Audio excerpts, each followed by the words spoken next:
Thanks for staying with us. Time now for African News with me, Georgia Calvin-Smith. Tonight, Liberia earmarks the last doses of an experimental drug for 2 physicians suffering from Ebola. Doctors warn that the WHO's decision to green light untested treatments is still fraught with ethical pitfalls as doses are in short supply. Also, UN envoys in South Sudan say they're not optimistic about leaders in the country's bloody crisis finding a compromise to end violence anytime soon. This despite the camps of both President Salva Kiir and rebel chief Riek Machar having been threatened with sanctions. And conservationists warn that Ugandans' reliance on wood charcoal is burning a hole through the country's forests. One sustainable energy company is hoping to change attitudes after cooking up their own charcoal recipe.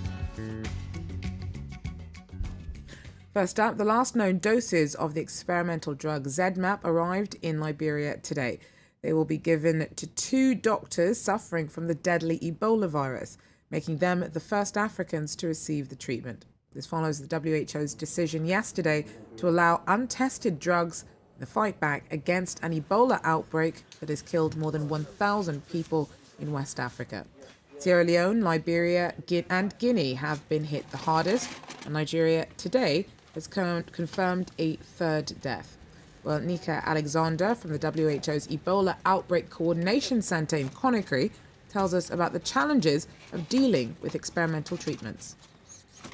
The panel of experts, there were ethical experts and medical experts, looked at a range of issues. And one of the ones was, basically, how and when should you use something that hasn't been treated in humans yet? There are some promising treatments out there that haven't been tested on humans yet. And even if it is permitted to go ahead, who gets them? When will they get them? Who do you prioritize? Is it healthcare workers who've put their lives at risk? There are lots of difficult questions, and in fact, it's not over yet.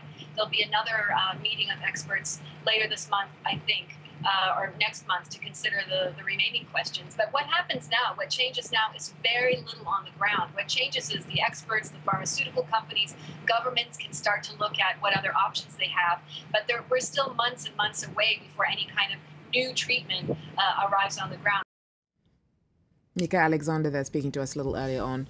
Well, Guinea-Conakry's so far suffered the most Ebola fatalities. We've spoken to expats living here in Paris who are following developments back home closely and say that they're worried about the families and friends they left behind.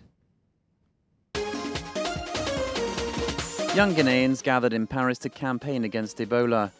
We met the head of the organisation in Paris's most popular Ghanaian restaurant. He's just organised fundraising events to help his fellow countrymen. We bought medical supplies and will send them in a few days to Conakry. Many Ghanaians now hesitate to travel home. Some people told me they won't go to Guinea because of Ebola.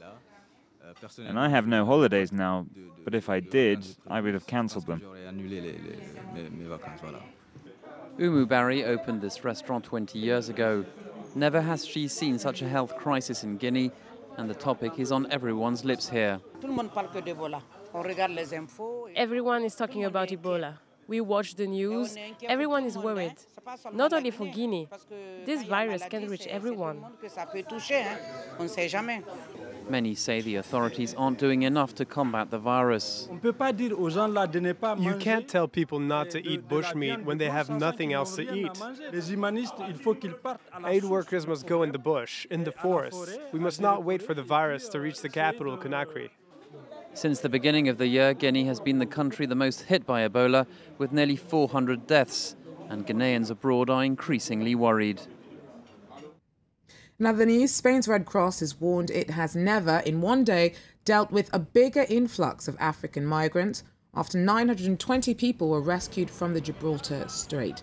Officials near the immigrants' arrival point of Tarifa fear running out of space to house them, and more than 500 people have been sent to cope with the flow. Italy's Navy has also rescued more than 1,400 people over the last 24 hours or so. Mediterranean nations are struggling to cope with unprecedented numbers of people making the dangerous sea journey from Africa to southern Europe. In South Africa, a jailed apartheid death squad leader is challenging the decision to postpone considering him for parole. Eugene de Kock, known as Primeval, is believed to have been responsible for more atrocities than any other man in trying to preserve white minority rule. He became eligible for release last month after spending 20 years in jail, but a judge put off the decision, saying families had not been properly consulted. De Kock's lawyer is challenging the argument in court, saying it's legally flawed. The UN's not holding out much hope that leaders in South Sudan's crisis will settle on a compromise anytime soon. Security Council envoys were in the troubled nation this week, hoping to pressure or convince President Salva Kiir and former Vice President Riek Machar to end fighting, in which thousands have died this year. Pressure from the United Nations on the two opposing sides in South Sudan has so far proved to have little effect. A delegation from the Security Council on a mission to Juba has not succeeded in bringing protagonists President Salva Kiir and rebel leader Riek Machar any closer together. Now, UN officials are issuing warnings. The Security Council expresses its readiness to consider, in consultations with relevant parties, including IGAD and the African Union, all appropriate measures, including targeted sanctions, against those who take action that undermines the peace, stability and security of South Sudan. People who spoil the peace agreement, people who commit gross violations of human rights, must be held accountable. Security Council officials were also very unhappy with events in Addis Ababa on Monday. A meeting between government and rebel representatives produced next to nothing. The two parties separated without agreeing on how to enact the accord to end the hostilities signed several months ago. The parties agreed, but the rebels came up with another position demanding the withdrawal of the foreign forces from South Sudan. The strategic city of Malakal on the banks of the White Nile River has been sorely affected by the conflict between President Salva Kiir and former Vice President Riek Machar. Since the fighting began on December 15th, thousands of people have been killed and more than 1.5 million chased from their homes. The United States has just allocated another $180 million to deal with the ongoing humanitarian crisis in the world's newest country. In Uganda, wood charcoal is sometimes called black gold, but conservationists believe the fuel costs more than it's worth.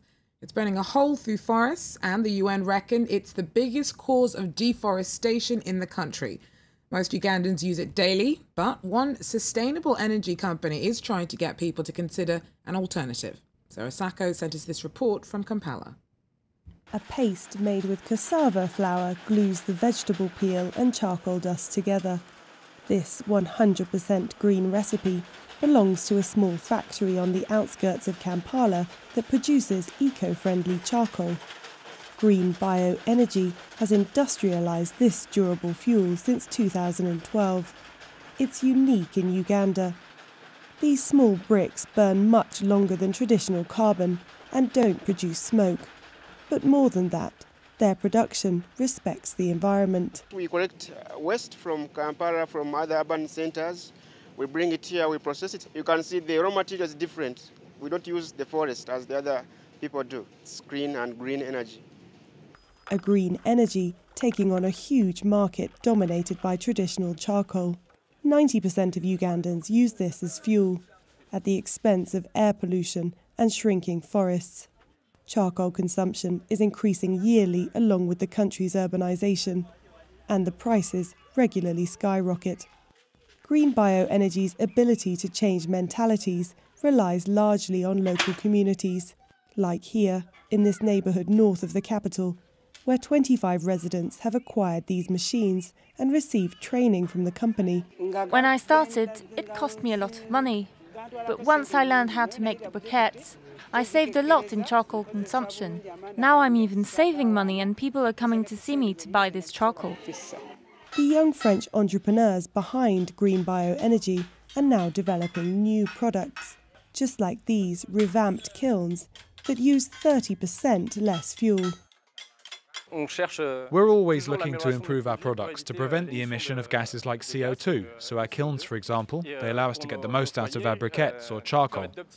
So that means less CO2 emissions and less deforestation. Over the last 10 years, An estimated 15% of Uganda's deforestation has been due to charcoal production. Well, that wraps up African News from me. Stay with us, though. Short break, and we need news and headlines from around the world coming up.